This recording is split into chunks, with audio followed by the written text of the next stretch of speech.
Simula na naman ng isang bagong umaga. Kasama pa rin po namin kayo dito sa Go Negosyo Talks Meet the Vice Presidential Forum. At ngayon, ang magtatanong ay si Attorney Mike Toledo. My question to each candidate is, what specific, clear programs do you have in mind, bold initiatives, to make sure that this time agriculture will work for this country? Okay, you have 90 seconds each for this question. We start with Congresswoman Leni Robredo. Meron po kami sinimulan na programa sa aming distrito na yung shift po namin ngayon kasi sa atin, rice self-sufficiency. Sa amin po yung shift talaga namin food security. And I even filed a bill on this. Yung hinanap po namin yung pinakamahihirap na mga magsasaka. At nalaman po namin na yung pinakamahihirap na magsasaka, ito po yung hindi inaabot ng DA kasi hindi sila organized. So inorganisa namin sila yung pinapatulungan namin sa DA, sa DAR, sa BIFAR, na bigyan talaga ng napakaraming support services.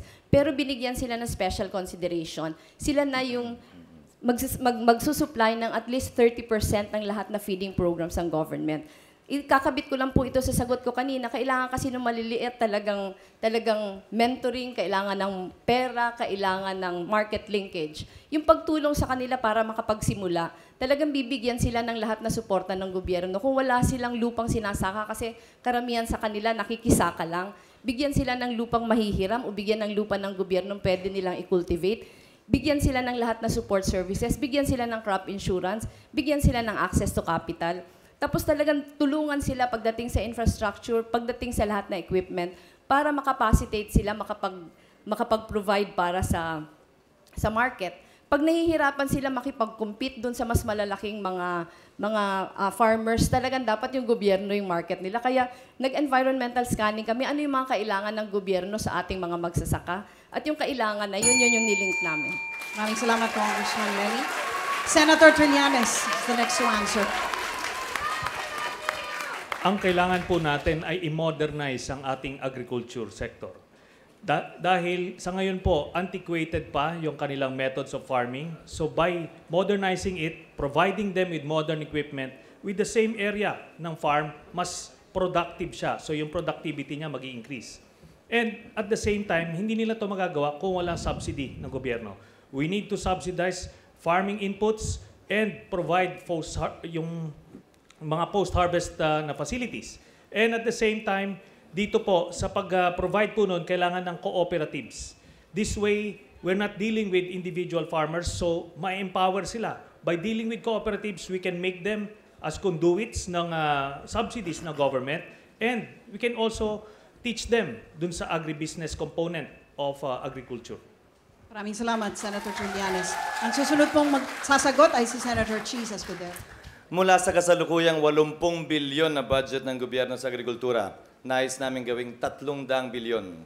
Gagastusin namin ng 300 bilyon sa sektor na ito dahil 60% ng mahihirap nating kababayan umaasa sa sektor ng agrikultura. Sa paanong paraan?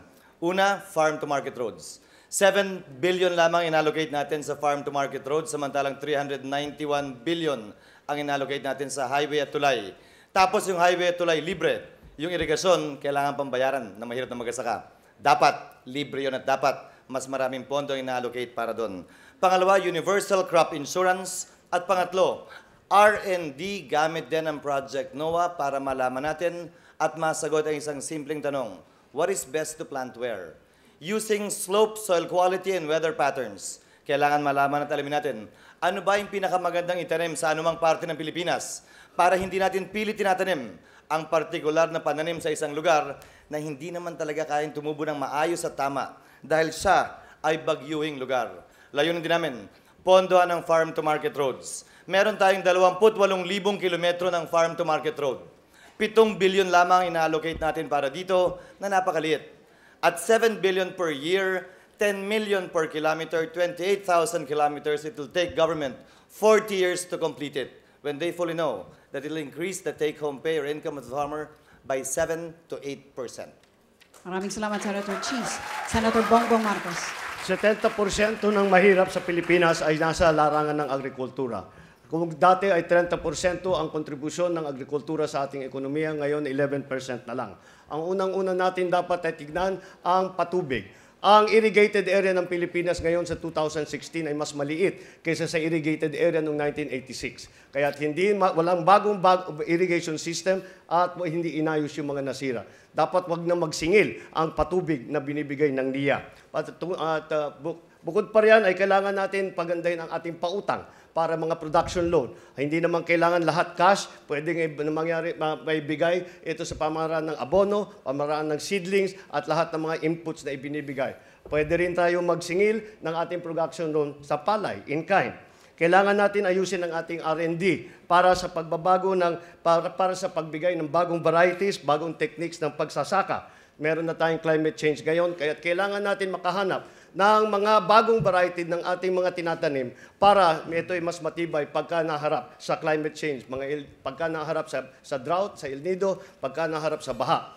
At ang farm-to-market roads natin ay kailangan natin pagandahin para bumababa ang presyo ng transport cost. At market information para malaman ng ating mga magsasaka kung ano ang kinakailangan sa merkado. At ang pinakamalaking hinaharap na problema ng ating mga magsasaka, ang smuggling na hindi matigil-tigil ng mga agricultural products na pumapasok sa Pilipinas.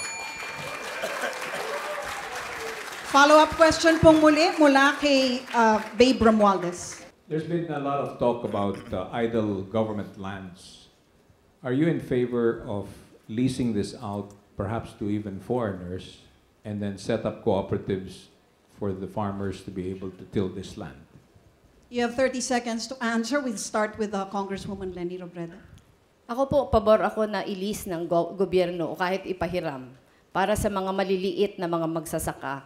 At talagang sa economies of scale, kailangan talagang gawin silang kooperatiba para makapag-compete sila. Kasi kung isa-isa po, maliliit yung mga parcels of land nila, talagang luging-lugi sila. Sa pagdating sa equipment, pagdating sa inputs, etc., etc.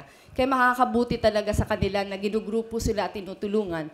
Pero yung pagpahiram sa kanila sa foreigners, ito po debatable in the sense na kung wala ng ibang Pilipino.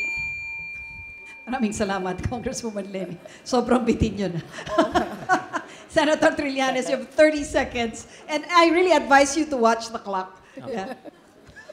Well, I will oppose the leasing of farms sa mga foreigners. Dahil ito po ang nakikinabang, hindi po yung ating mga kababayan. Kung ang pinag-uusapan natin ay food security, dapat itong mga agricultural land natin na limited na lang nga dahil nako-convert na, ay kailangan ma-optimize natin yung paggamit at dapat ito ay para sa Pilipino lamang. Salamat, Senator Trillanes. Now, Senator Cheese, your 30 seconds starts now. Walang legal na hadlang para gawin yan. Pwedeng gawin yun sa ngayon. Pero layunin namin, magkaroon ng government evidence deed o document bilang katibayan ng long-term lease para pwedeng panghawakan at pwedeng gamitin bilang collateral o pautang. Sa China, lahat ng lupain ay pag-aari ng Estado. Pero nakakapagnegosyo naman yung mga negosyante ron. Dahil ang katibayan ng long-term lease ay inisyu din ng ahensya ng gobyerno at hindi pribadong kontrata lamang. Sangayon ako sa paggamit ng mga idle lands na hawak ng ating gobyerno. Kailangan natin palawakin ang area na ginagamit sa pagsasaka.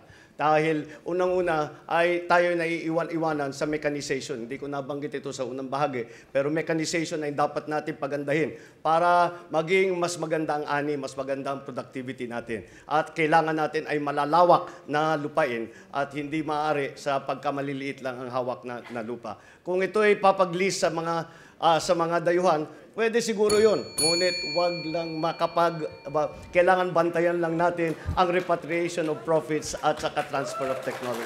In relation to my question earlier on agriculture, isang bagay din na siguro bigyang pansin at tugon ay yung agrarian reform. Ano ang magiging posisyon nyo on agrarian reform? Pakisabi na rin po sa inyong posisyon, kayo po ba ay sang-ayon sa pagpapatuloy ng land distribution kung sakaling ma-extend ang CARPER? Ako po, pabor ako. Pabor po ako sa agrarian reform, but the reason why we think it failed, kasi hanggang land distribution lang, tapos huminto. Ang pinakamahalagang bahagi po ng agrarian reform, yung support services after. talagang hindi matutulungan yung mga magsasaka kung hindi naman tulungan after ng distribution ng lupa. At hindi talaga na-promote yung kooperatiba, hindi na-promote yung pagdudugtong-dugtong ng mga lupa para maggrupo-grupo yung ating mga magsasaka para sa economies of scale. Salamat, Congresswoman Lenny. And now, Senator Trillanes. Ako po ay agree sa pagpatuloy ng Agrarian Reform Program o sa pagdidistribute ng mga lupa. However, hindi na ito kailangan dun sa individual farmer, kailangan sa cooperatives para hindi po nabebenta. Kasi dun sa experience, dun sa Hacienda Binay na tinatawag, lahat po ng mga beneficiaries na agrarian reform ay nakuha nila. So may mga nakaabang na mga unscrupulous people na kinukuha dun sa mga individual farmers. So dapat through cooperatives lamang. Maraming salamat, Senator Trillanes. At ngayon, Senator Cheese. Sang-ayon din ako sa pagpapatuloy pero patunayan muna natin na ito yung umuubra sa na-cover na natin. Hindi nagtatapos ang land reform sa distribution. Dapat bigyan ng tamang suporta ang ating mga magsasaka. At posisyon ko rin, dapat wag nang pabayarin ng magsasaka. Dahil siguro dito lamang sa bansa natin, pinagbabayad ng magsasaka sa lupa na binigay sa kanila, kung saan mahigit 80% naman ay hindi naman nakakabayad mulat mula na ito ay binigay sa kanila. Ito'y naka-record lamang naman sa datos ng Land Bank of the Philippines. Ngayong mini-merge natin ang Land Bank at DBP, marahil angkop ang panahon para tingnan at reviewin ito at ibigay na lamang ito sa kanila. Thank you, Senator Cheese. And now, Senator Bongbong. Sa aking pananaw ay dapat natin pag-aralan ang epekto ng ating extension ng Agrarian Reform Program sa ating productivity. Dahil talagang ang habol ng agrikultura ay tumaas ang ating ani, maganda ang ating productivity para magkaroon na tayo ng self-sufficiency at food security.